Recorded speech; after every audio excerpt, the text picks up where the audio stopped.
Hi everybody, my name is Angela Bezek. My husband Jim and I own and operate the Fond du Lac Studio Music located in East Central Wisconsin. Today we're going to give you the top 10 questions to ask your potential music teacher. Number 10, location. Will the teacher be traveling to your home? Will you be traveling to their home studio? Or do they teach at a separate location, such as a music store or a university? You'll want to make sure you're comfortable with the travel time from your home to the teaching site. Number 9, practice requirements. It's important to know that learning an instrument is unlike any other activity that your child will participate in. When you sign out your kid up for soccer or gymnastics or student council, your responsibility as a parent stops at dropping them off on site and the teacher takes it from there.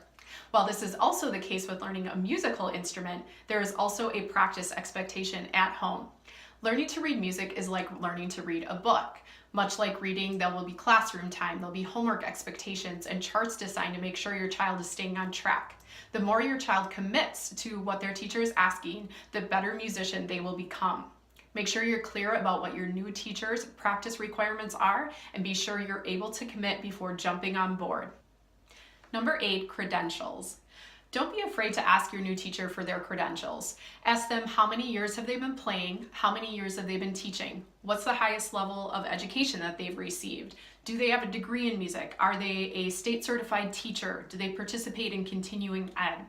Ask the teacher to play something for you. If a person is claiming they can teach an instrument and is charging you money for it, certainly they should be able to pick up a piece of music and play something convincing for you. You don't need to be a masterful musician to use your ear and determine whether a person is qualified to teach or not. If you do ask your potential teacher to play for you, one thing I do want you to bear in mind is that a lot of music teachers teach several instruments. For example, when a band teacher goes to college, they select a primary instrument such as the flute to focus on. This is the instrument they become masterful at. They'll play better than any other instrument in the band. However, the majority of band teachers can also play several other instruments in the band up to, say, a high school level. So while they may not play the trumpet exceptionally, it doesn't mean they can't teach that instrument well to a certain level. So if you ask them to play, you want to ask them to present something to you on their primary instrument. And I would say if you feel like this person is honest, you feel like this person is reputable, they will absolutely tell you when they get to the point where they can't take your child any further. The main thing is that if your child is really starting to grow, really starting to advance on that particular instrument, this is when you want to transfer to a more specialized teacher who focuses primarily on the instrument you're studying from. No teacher will have all of these things or none of these things. Most will fall somewhere in between. One will have more experience, another will have more education, one might be a better player. You don't have to get every single credential item checked off, that's not the point, but you do want to ask the right questions and make sure you're studying with a person who is authentic and of quality. Number 7, policies. Ask the teacher what their policies are for the studio. You don't have to be afraid of a studio policy. Almost every single experienced, seasoned teacher out there will have some sort of policies in place for their studio. Studio policies are created to keep things running smoothly, honor each family's time commitment, and ensure that the staff and the students are kept safe. The main thing is to make sure you're clear and you're comfortable with what the policies are before you begin taking lessons or classes. If there's anything you do not understand, you want to ask before you start versus 6 months down the line. Number 6, performance opportunities. You'll want to ask your potential music teacher what performance opportunities are available for students. I think this is a really important question to ask before you begin. Some teachers do not have their students perform at all, and others perform on a regular basis. I can say for myself, when I first started, I was only 15 years old and really teaching as a side job. I was working out of my parents' house and didn't have any outlet for performance opportunities for my families. But now, 23 years later, our studio performs every single month, if not several times per month. We offer shows, recitals, community performances, and competitions to our students. So I think this is a really, really important thing to ask. What do you want for your child and your family performance-wise, and does the studio offer what you're looking for? Another good question to ask is, what are the performance requirements? So for instance, again, in our studio, although we offer a high level of performance opportunities, we do not require our families to participate in any of them. Some of our students do absolutely everything we offer, others do none at all, and most of them fall somewhere in between. Again, these are important things to ask before you begin. Make sure you're comfortable with the opportunities that are available and the requirements put out by the studio. Number 5, age groups. You'll want to ask your potential music teacher what age group do they teach. Most teachers will have a focused age group, whether it be baby toddler or children or advanced or adult musicians. So you want to be clear about what age group they're accustomed to working with. Most teachers will also have a degree of difficulty that they're able to work within. Some will teach only to beginners, others to a more intermediate level, and still others will be able to prepare a student who might be interested in competition or pursuing a career in music.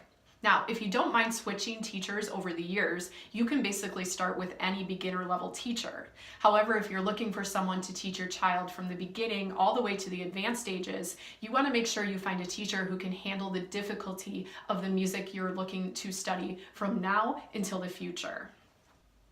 Number 4, types of music. Most music teachers working with beginning students will have a set of method books that they concentrate on, whether they're teaching a band instrument, guitar, piano, etc. But as your child grows, there are going to be more options with the direction they go as a musician. Your child may become more of a hobbyist, focusing mainly on popular music or music they enjoy. Your child may become more of a serious musician, focusing on classical music and competitions. Most kids who study for a good deal of time will fall somewhere in between, of course, but what is important is that the long-term goals are shared by the child, the parent, and the teacher. Good communication is always key. If you're looking for a more serious teacher, you want to make sure you find someone who's able to teach to the advanced level you're seeking. If you're looking for your child to simply gain exposure to music and only play songs they enjoy, this has to be communicated as well. Every teacher has a different philosophy. Some only teach on one path, and others are able to be more flexible with the family's desires. So you want to be clear when you begin what you envision your child moving towards, and be sure that that teacher is able to offer that to your family. Number 3, materials. You'll want to ask your potential music teacher what materials you'll need to begin lessons or classes. If you're a beginning musician, you're going to need an instrument to practice on at home. Most instruments also require additional accessories such as picks, tuners, capos, pedals, cleaning rods, etc. You'll want to be clear about your instrument and accessory needs before you begin. Families will also have to purchase music to study from. Students typically move through about one set of music books every school year. Book materials tend to cost around $25 to $30 annually. Your new teacher will be able to give you more accurate monetary figures for your particular instrument. Number 2, lessons and classes. Every music studio will be different in this department.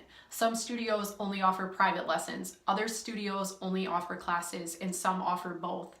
For example, in our studio, families who have students entering 4K through 5th grade have the option of enrolling their children into class piano or private lessons.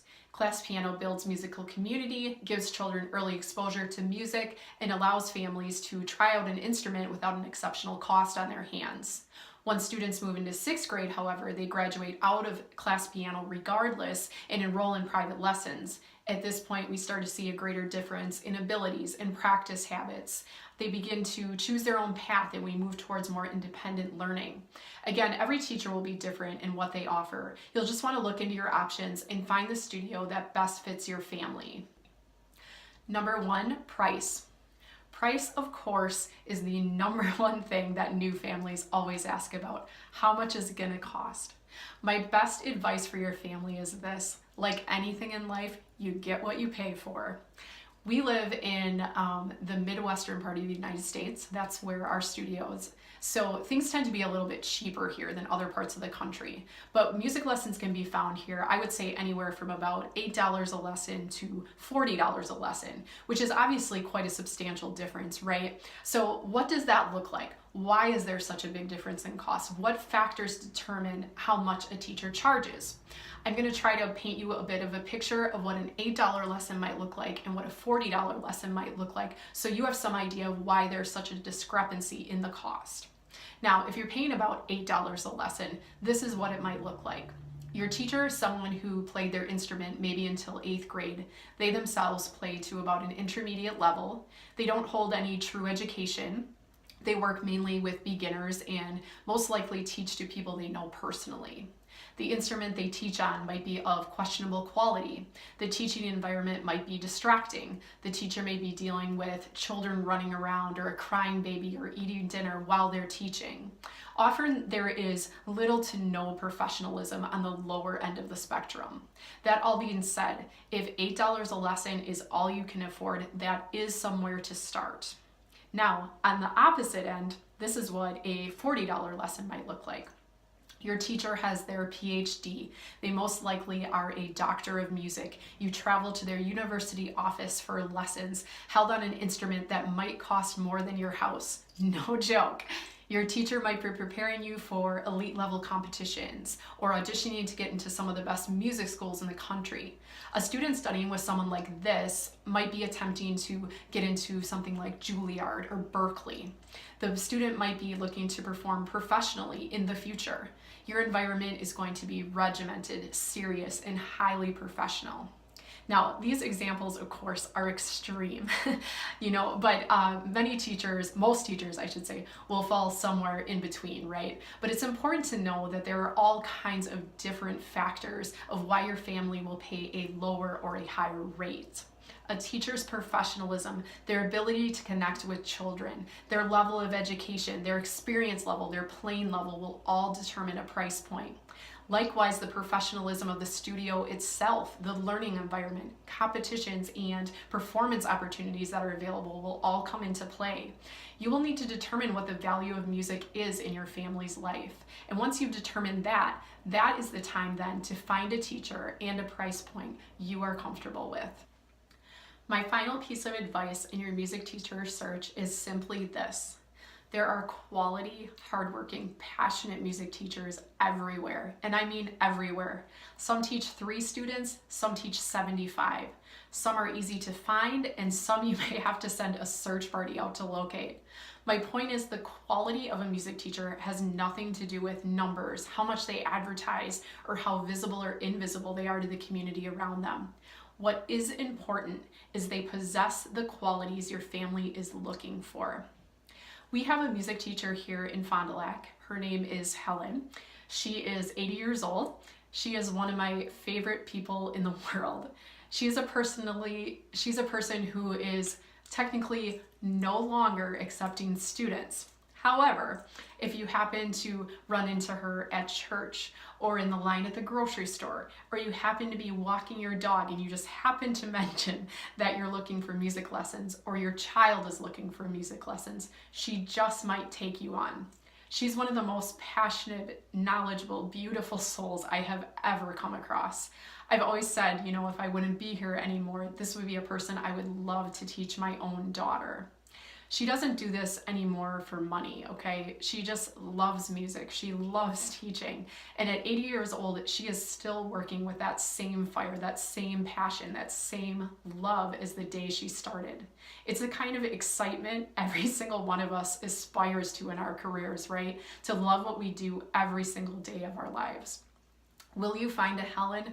Maybe, maybe not, right? But my point is, great music teachers do not always come in the packages that we expect. If things go well, your family will most likely be working with this person for many, many years. So be patient, trust your instincts, follow your heart. You will find someone amazing, I promise you. Those are the top 10 questions to ask your potential music teacher. I linked a document below with the questions presented in this video. Go ahead and open it, print it off, and take it to your music teacher interviews. If this video helped you out today, please give us a thumbs up. Sound off below. Let our music community know in the comments section other great questions you have to ask a potential music teacher. Be sure you are subscribed to our channel for all things music. Ring the bell to be notified of all upcoming videos. Best of luck in your teacher search. Thanks for watching. Bye.